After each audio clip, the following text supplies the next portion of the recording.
जय श्री राम मित्रों, आपका हमारे चैनल पर एक बार फिर से स्वागत है। मित्रों, पिछले वीडियो में हमने पृथु के चरित्र का वर्णन किया था। इस वीडियो में हम जानेंगे कि राजा ईल से इला बनने की कथा किस प्रकार। तो आइए मित्रों, श्री हरि का नाम स्मरण करते हुए कथा को श्रवण करते हैं। एक दिन प्रतापी ईल रथ में बैठकर भगवान शंकर के महान उपवन में गए, जो कल्प वृक्ष की लताओं से व्याप्त एवं चड़वन के नाम से प्रसिद्ध था। उसमें देवाधिदेव चंद्रार्ध शेखर भगवान शिव पार्वती के साथ क्रीड़ा करते थे। पूर्व काल में महादेव जी ने उमा के साथ सरवन के भीतर प्रतिज्ञा पूर्वक यह बात कही थी कि पुरुष नामाधारी जो कोई भी जीव हमारे वन में आ जाएगा, वह इस 10 योजन के घेरे में पैर रखते ही स्त्री रूप हो जाएगा। राजा इल इस प्रतिज्ञा को नहीं जानते थे, इसीलिए सरवन में चले गए। वहां पहुंचने पर वे सहसा स्त्री हो गए तथा उनका घोड़ा भी उसी समय घोड़ी बन गया। राजा के जो पुरुषोचित अंग थे वो सभी स्त्री के आकार में परिणित हो गए। इससे उन्हें बड़ा आश्चर्य हुआ। अब वे इला नाम की स्त्री थे। इला उस वन में घूमती हुई सोचने लगी, मेरे माता पिता और भ्राता कौन है। वह इसी उधेड़ वन में पड़ी थी। इतने में ही चंद्रमा के पुत्र बुध ने उन्हें देखा। इला की दृष्टि भी बुध के ऊपर पड़ी। सुंदरी इला का मन बुद्ध के रूप पर मोहित हो गया। उधर बुद्ध भी उसे देखकर काम पीड़ित हो गए और उसकी प्राप्ति के लिए यत्न करने लगे। उस समय बुद्ध ब्रह्मचारी के वेश में थे। वे वन के बाहर पेड़ों के झुरमुंड में छिपकर इला को बुलाने लगे। सुंदरी, यह सांझ का समय विहार की वेला है जो बीती जा रही है। आओ मेरे घर को लीप पोत कर फूलों से सजा दो। इला बोली, तपोधन, मैं यह सब कुछ भूल गई हूँ। बताओ मैं कौन हूँ, तुम कौन हो, मेरे स्वामी कौन है तथा मेरे कुल का परिचय क्या है। बुद्ध ने कहा, सुंदरी तुम इला हो, मैं तुम्हें चाहने वाला बुद्ध हूँ। मैंने बहुत विद्या पढ़ी है। तेजस्वी के कुल में मेरा जन्म हुआ है। मेरे पिता ब्राह्मणों के राजा चंद्रमा है। बुद्ध की यह बात सुनकर इला ने उनके घर में प्रवेश किया। वह सब प्रकार के भोगों से संपन्न था और अपने वैभव से इंद्र भवन को मात कर रहा था। वहां रहकर इला बहुत समय तक बुद्ध के साथ वन में रमन करती रही। उधर इला के भाई इक्ष्वाकु आदि मनु कुमार अपने राजा की खोज करते हुए उस चड़वन के निकट आ पहुँचे। उन्होंने नाना प्रकार के स्त्रोतों से पार्वती और महादेव जी का स्तवन किया। तब वे दोनों प्रकट होकर बोले, राजकुमारों, मेरी यह प्रतिज्ञा तो टल नहीं सकती, किंतु इस समय एक उपाय हो सकता है। इक्ष्वाकु अश्वमेध यज्ञ करे और उनका फल हम दोनों को अर्पण कर दे। ऐसा करने से वीरवर ईल किम पुरुष हो जाएंगे। इसमें तनिक भी संदेह की बात नहीं है। बहुत अच्छा प्रभु। यह कहकर मनु कुमार लौट गए। फिर इक्ष्वाकु ने अश्वमेध यज्ञ किया। इससे इला किम पुरुष हो गई। वे 1 महीने पुरुष और 1 महीने स्त्री के रूप में रहने लगे। बुद्ध के भवन में स्त्री रूप से रहते समय इल ने गर्भ धारण किया था। उस गर्भ से उन्होंने अनेक गुणों से युक्त पुत्र को जन्म दिया। उस पुत्र को उत्पन्न करके बुद्ध स्वर्गलोक को चले गए। वह प्रदेश ईल के नाम पर इलावृत वर्ष के नाम से प्रसिद्ध हुआ। एल चंद्रमा के वंशज तथा चंद्रवंश का विस्तार करने वाले राजा हुए। इस प्रकार ईल कुमार पुरुड़वा चंद्रवंश की तथा राजा इक्ष्वाकु सूर्य वंश की वृद्धि करने वाले बताए गए हैं। ईल किम पुरुष अवस्था में शुधुम्न भी कहलाते हैं। तदनंतर शुधुम्न से 3 पुत्र और हुए, जो किसी से परास्त होने वाले नहीं थे।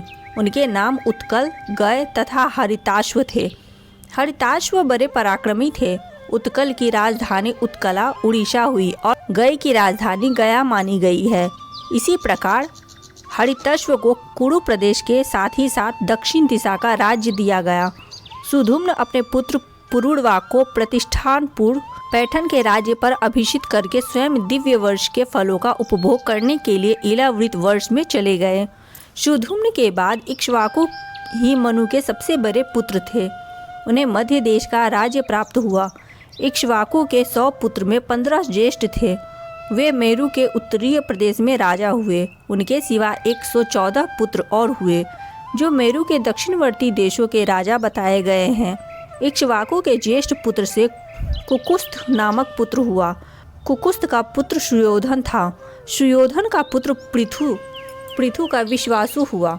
उसका पुत्र आर्द तथा आर्द का पुत्र युवनाश्व हुआ। युवनाश्व का पुत्र पराक्रमी शावशत हुआ, जिसने अंग देश में श्रावस्ती नाम की पुरी बसाई। श्रावस्ती से बृहदस्व और बृहदस्व से कुवलास्व का जन्म हुआ। कुवलास्व धुंधु नामक दैत्य का विनाश करके धुंधुमार के नाम से विख्यात हुए। उनके 3 पुत्र हुए, दृढ़ाश्व, दंड और कपिलाश्व। धुंधुमार के पुत्रों में प्रतापी कपिलाश्व अधिक प्रसिद्ध थे। दृढ़ाश्व का प्रमोद और प्रमोद का पुत्र हायश्व। हायश्व से निकुंभ और निकुंभ से संहताश्व का जन्म हुआ। संहताश्व के 2 पुत्र हुए, अकृताश्व और रणराश्व। रणराश्व के पुत्र युवराश्व और युवराश्व के मनधाता थे। मानधाता के 3 पुत्र हुए, पुरुकुस्त, धर्मसेतु तथा मुचुकुंद। इनमें मुचुकुंद की ख्याति विशेष थी। वे इंद्र के मित्र और प्रतापी राजा थे। पुरुकुस्त का पुत्र संभूत था, जिसका विवाह नर्मदा के साथ हुआ था। संभूत से संभूति और संभूति से त्रिधनवा का जन्म हुआ। त्रिधनवा पुत्र त्रिधारुण नाम से विख्यात हुए। उनके पुत्र का नाम सत्यव्रत था। उससे सत्यरथ का जन्म हुआ। सत्यरथ के पुत्र हरिश्चंद्र थे। हरिश्चंद्र से रोहित हुए। रोहित से वृक और वृक से बहु की उत्पत्ति हुई। बाहु के पुत्र परम धर्मात्मा राजा सगड़ हुए। सगड़ की 2 स्त्रियां थीं, प्रभा और भानुमति। इन दोनों ने पुत्र की इच्छा से औरव नामक अग्नि की आराधना की। इससे संतुष्ट होकर औरव ने उन दोनों को इच्छानुसार वरदान देते हुए कहा, एक रानी 60,000 पुत्र पा सकती है और दूसरी को एक ही पुत्र मिलेगा जो वंश की रक्षा करने वाला होगा। इन 2 वरों में जिसको जो पसंद आवे वह उसे ले ले। प्रभा ने बहुत से पुत्रों को लेना स्वीकार कर लिया तथा भानुमति को एक ही पुत्र असमंजस की प्राप्ति हुई।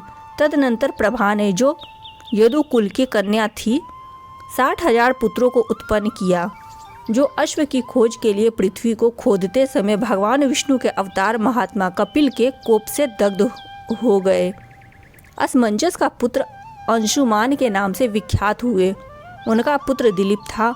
दिलीप से भागीरथ का जन्म हुआ, जिन्होंने तपस्या करके भागीरथी गंगा को इस पृथ्वी पर उतारा था। भागीरथ के पुत्र का नाम नाभाग हुआ। नाभाग के अम्बरीश और अम्बरीश के पुत्र सिंधु द्वीप हुए। सिंधु द्वीप से आयुतायु और आयुतायु से ऋतुपर्ण का जन्म हुआ। ऋतुपर्ण से कलमाशपाद और कलमाशपाद से सर्वकर्मा की उत्पत्ति हुई। सर्वकर्मा का आरण्य और आरण्य का पुत्र निघ्न हुआ। निघ्न के 2 उत्तम पुत्र हुए, अनुमित्र और रघु। अनुमित्र रघुओं का नाश करने के लिए वन में चला गया। रघु से दिलीप और दिलीप से अज हुए। अज से दीर्घबाहु और दीर्घबाहु से प्रजापाल की उत्पत्ति हुई। प्रजापाल से राजा दशरथ का जन्म हुआ। उनके 4 पुत्र हुए। वे सबके सब भगवान नारायण के स्वरूप थे। उनमें राम सबसे बड़े थे, जिन्होंने रावण को मारा और रघुवंश का विस्तार किया, तथा भृंगुवंशियों में श्रेष्ठ वाल्मीकि ने रामायण के रूप में जिनके चरित्र का चित्रण किया। राम के 2 पुत्र हुए, कुल और लव। ये दोनों ही इक्ष्वाकु वंश का विस्तार करने वाले थे। कुल से अतिथि और अतिथि से निषद का जन्म हुआ। निषद से नल, नल से नभा, नभा से पुंडरिक और पुंडरिक से क्षेमधनवा की उत्पत्ति हुई। क्षेमधनवा का पुत्र देवानिक हुआ। वह वीर और प्रतापी था। उसका पुत्र अहिनगु हुआ। अहिनगु से सहस्त्राश्व का जन्म हुआ। सहस्त्राश्व से चंद्रावलोक, चंद्रावलोक से तारापीड़, तारापीड़ से चंद्रगिरी, चंद्रगिरी से चंद्र तथा चंद्र से श्रुतायु हुए, जो महाभारत युद्ध में मारे गए। नल नाम के 2 राजा प्रसिद्ध हैं। एक तो वीरसेन के पुत्र थे और दूसरे निषद के। इस प्रकार इक्ष्वाकु के प्रधान राजा का वर्णन किया गया। आज की कथा यहीं समाप्त होती है मित्रों।